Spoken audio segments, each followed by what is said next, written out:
Assalamualaikum warahmatullahi wabarakatuh.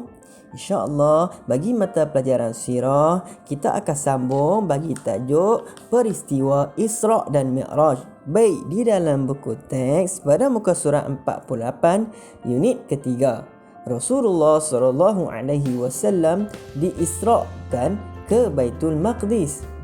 Sesudah dada Rasulullah SAW dibelah, didatangi kepada baginda sallallahu alaihi wasallam seekor binatang tunggangan bernama burak.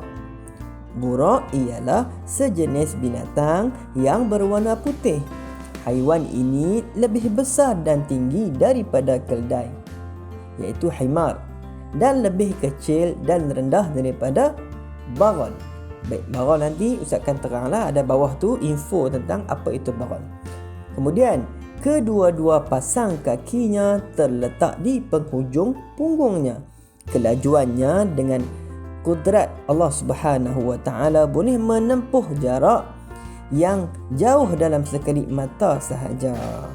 Burak inilah yang dijadikan kenderaan tunggangan Rasulullah sallallahu alaihi wasallam dari Masjidil Haram, yakni di Mekah, ke Masjidil Aqsa di Palestin. Perjalanan Rasulullah sallallahu alaihi wasallam dari Masjidil Haram ke Masjidil Aqsa ini ditemani malaikat Jibril alaihi salam. Apabila tiba di Masjidil Aqsa, baginda masuk ke dalam masjid lalu mendirikan solat sebanyak 2 rakaat. Sekilas info. Baghal, sejenis binatang kacupan di antara keldai dan kuda. Baik, kemudian gambaran-gambaran yang diperlihatkan semasa Isra'. Semasa Rasulullah SAW diisra'kan, baginda telah diperlihatkan beberapa peristiwa. Antaranya, yang pertama, satu kaum sedang bercucuk tanam dan menuai hasil tanaman mereka ketika itu juga.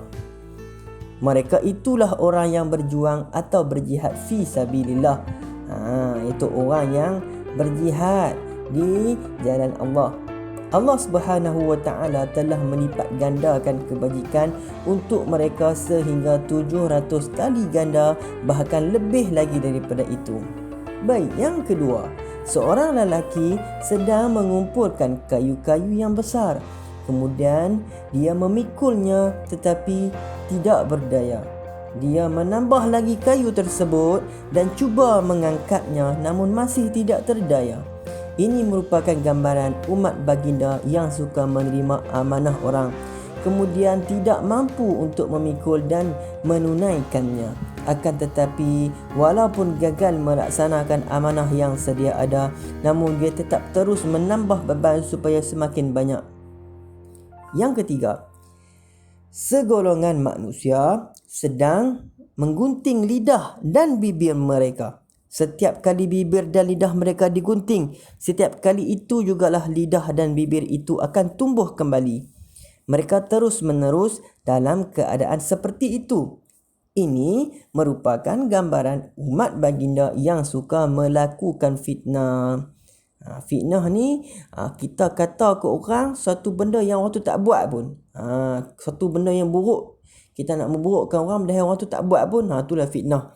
Baik, yang keempat, satu kaum yang menghempas kepala mereka sendiri dengan batu hingga hancur berkecai kepala mereka. Setiap kali kepala mereka dihempas, ia akan kembali seperti sedia kala. Mereka hempuk kepala mereka sampai berkecai, lepas tu kepala mereka tu jadi balik. Inilah gambaran umat baginda yang suka meninggalkan solat. Baik. Kemudian yang kelima, itu yang terakhir, seekor sapi yang amat besar keluar dari batu kecil dan ia ingin masuk kembali ke dalam batu kecil tersebut. Walaupun sapi tersebut berulang-ulang kali mencuba, ini hanya ia tetap tidak berjaya. Anehnya, ia tetap tidak berjaya. Inilah gambaran umat baginda yang suka bercakap bohong, lalu ia menyesali atas sikap dan perbuatannya. Namun demikian, pembohongan yang diperkatakan itu tidak sesekali akan dapat ditarik kembali. Yang kita dah bohong, tak boleh tarik dah. Baik, itu kena berjaga-jaga. Itulah gambaran antara gambaran yang Rasulullah SAW diperlihatkan semasa Isra'. Sekilas info, sapi sejenis binatang seperti lembu. Baik, kemudian latihan pada muka surat 51, anak-anak murid diminta untuk membuat soalan nombor 1 sahaja. Membuat latihan nombor 1 ke dalam buku teks sirah, ke buku tulis sirah kamu. Baik, dekat tu saja. Assalamualaikum warahmatullahi wabarakatuh.